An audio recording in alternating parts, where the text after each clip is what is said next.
let me die. Perhaps one of the most heartbreaking things a 9-year-old could ever say to his own mother. The doctors at Children's Hospital in Pittsburgh, Pennsylvania had delivered terrifying news. Your son can't breathe on his own. If we don't put him on a ventilator, he's going to die. They told her that I would not be able to eat, drink, or even talk anymore. I likely wouldn't survive more than a couple of months, and what time I did have left would be spent attached to a loud, obnoxiously large breathing machine.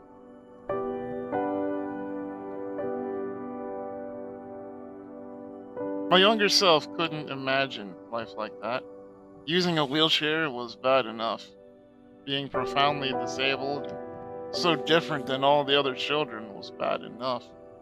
Taking away everything else fun was, well, so horrifying that I pleaded with them to let me go.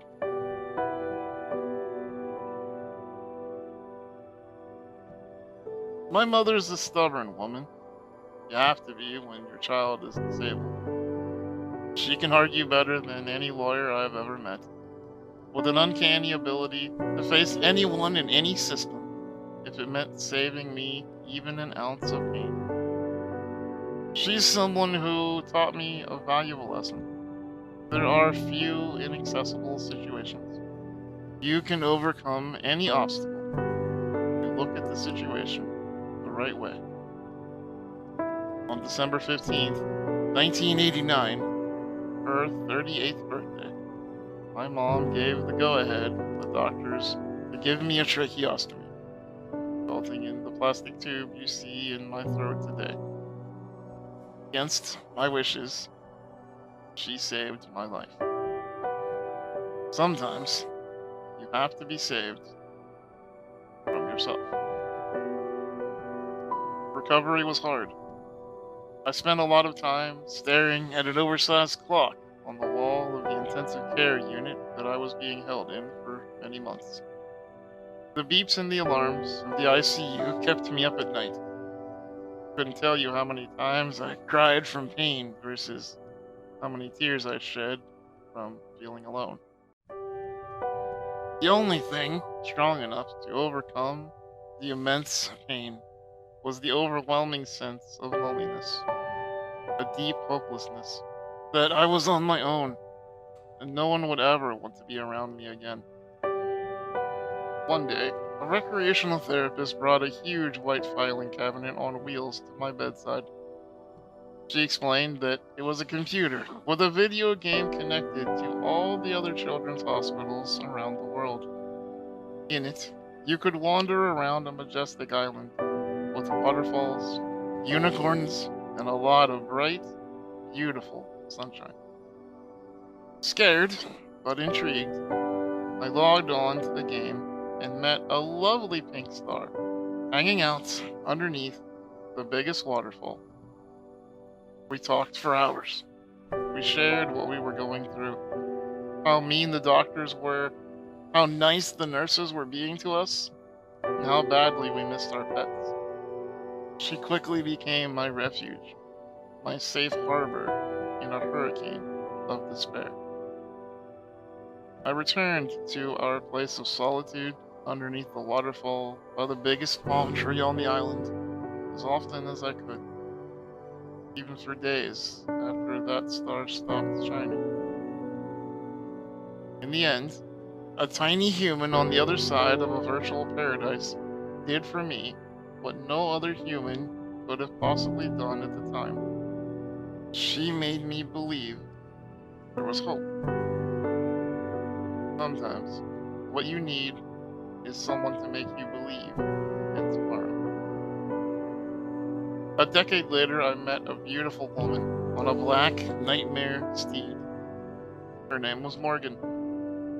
Now, Morgan was what us kids used to call the bomb.com.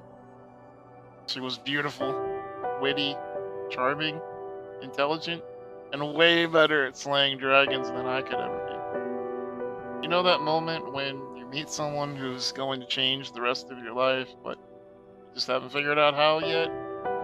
Yeah, well, for me, that was her. Time slowed, birds chirped, angels sang, and every other cheesy Hollywood cliche you can think of. She was fierce, perhaps the strongest woman I had ever met. She was confident in herself. She was confident for others. She forced me to come out of my shell and reconnect with my old friends, ones that I still have today. She encouraged me to chase my dreams, which led to the labors of love that I've been privileged to share with the world. And I never once won an argument with her. She had a certain way about her that, even if you were wrong, you felt comfortable admitting it, because you knew that ultimately she just wanted what was best for you. We did everything together. We spent all day messaging each other, all night playing. She even surprised me with a house one day. We moved in together at 143 Dream Lane. 143 was her way of saying, I love you. It was, to me, exactly and totally the opposite of everything the doctors had told me to expect my life to be. That was just what happened inside Ultima Online. The first time we physically met, I was so shy that I couldn't even get a pet name or a sweet nickname out of my mouth. She was kind. She gently kissed me on the lips and whispered, Hey you, a moniker that I still carry with me forward today as something that will always mean so much. Morgan and I would go on to live very happy lives for the next 3 years. The relationship itself would be one of 2 life-altering, unexpectedly wonderfully romantic periods of my life. So far, anyway. That began in a video game and carried on to the real world. Sometimes, you have to go through the really bad times to get to the really good times. I'm grateful to my mother for saving my life, and I'm just as grateful to video games for enriching my life. If it wasn't for the virtual worlds that we all love so much, I would never have found the people who shaped me into the man I am today. I'm happy to accept the South by Southwest Gaming Champion of Change Award because it serves to recognize those of us who are doing their best to broadcast a little light in our world that is so often full of darkness. If you want my advice on how to live the best life you possibly can, I can give you 3 suggestions. 1. Find people who will be there for you and save you from yourself when it's necessary. 2. Find something that gives you hope. It helps you believe that tomorrow just might be a better day.